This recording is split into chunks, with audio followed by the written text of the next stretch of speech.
जब पार्टनर में PFR change होता है और हमें एफिट और लायबिलिटी को रिवाइज वैल्यू पर नहीं दिखाना तो हम क्या करेंगे। तो अब हम कर रहे हैं केस नंबर 2। केस नंबर 1 हमने लास्ट लेक्चर में कर चुके हैं। तो होता क्या है, ये रहा क्वेश्चन। ए बी पार्टनर है, 3:2 ओल्ड रेशियो है, नया रेशियो 1:4 है।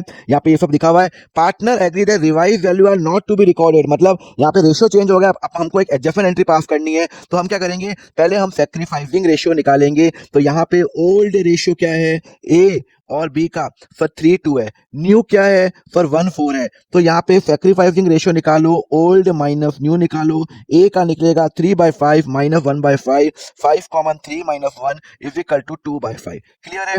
बी का निकालो, फॉर बी का है 2/5 माइनस 4/5 लिखा हुआ है ना। तो यहाँ पे 5 कॉमन 2 माइनस 4 इक्वल टू -2/5। तो यहाँ पे ये क्या कर रहा है, मेरा सैक्रिफाइस कर रहा है, और ये क्या कर रहा है, पार्टनर मेरा गेन कर रहा है। यहाँ पे आपको समझ आ गया, नेगेटिव में आ गया तो गेन कर रहा है। अब मैं क्या करूंगा, मैं बनाऊंगा इसका रीवैल्यूएशन अकाउंट बनाऊंगा। तो रीवैल्यूएशन अकाउंट नहीं, यहाँ पे लिखा हुआ है रिवाइज वैल्यू हमें दिखानी नहीं है। तो मैं क्या करूंगा, जो जो मेरे एसेट्स और वैल्यू बढ़ रही है मैं यहाँ पे प्लस करूंगा, और अगर नुकसान है माइनस करूंगा। लैंड की वैल्यू बढ़ रही है तो भैया मेरा प्लस हो रहा है 3 लाख रुपए। भाई 5 लाख रुपए है, 8 लाख हो गए 3 लाख बढ़ गई। बिल्डिंग की मार्केट वैल्यू 4 लाख थी, 3,40,000 हो गई। तो यहाँ पे 60,000 मैं बिल्डिंग की वैल्यू कम करूंगा, क्योंकि मेरी बिल्डिंग की वैल्यू कम हो रही है, नुकसान हो रहा है।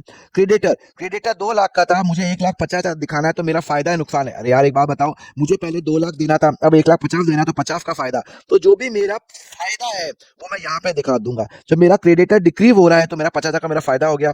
सिमिलरली मेरा बिल पेबल 40 था, मुझे 60 देने पड़ेंगे। 20,000 से मेरा बिल पेबल बढ़ रहा है तो मेरा नुकसान हो गया। जो जो नुकसान होगा ना वो यहाँ जाएगा। क्लियर है। उसके बाद अनरिकॉर्डेड एसेट मेरा फायदा है, अनरिकॉर्डेड एसेट, और अनरिकॉर्डेड जो लायबिलिटी है 50,000 रुपए मेरा क्या है, नुकसान है। क्लियर है। अब मैं क्या करूंगा, this plus this plus this minus this करूंगा, तो मेरा नेट फिगर क्या आ रही है एक बार देख लेते हैं।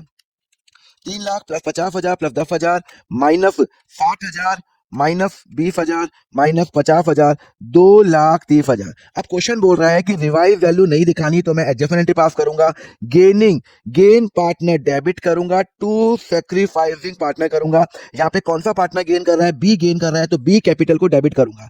तो B capital debit to A capital sacrifice कर रहा है। बी कितना सैक्रिफाइस कर रहा है, 2/5 ऑफ दिस नेट फिगर 2,30,000, 2,30,000। तो 2,30,000 divided by 5 into 2 which is equal to 92,000। तो अल्टीमेटली बी कैपिटल को मैं करूंगा 92,000 पे डेबिट करूंगा, और ए कैपिटल को क्रेडिट करूंगा, बिकॉज ये मेरा सैक्रिफाइस कर रहा है। और जो मैं रिवाइज बैलेंस शीट बनाऊंगा उसके अंदर लैंड 5 लाख का दिखेगा, ना कि 8 लाख का, बिकॉज लिखा हुआ है। हमने एक एडजस्टमेंट एंट्री मैंने पास कर ली। समझ में आया। अब हम पढ़ेंगे नेक्स्ट लेक्चर के अंदर, नेक्स्ट लेक्चर में पढ़ेंगे हम एडमिशन ऑफ पार्टनर। हम स्टार्ट करेंगे, हम सैक्रिफाइसिंग रेशियो निकालेंगे। उसके लिए फॉलो करो अकाउंट फंडा।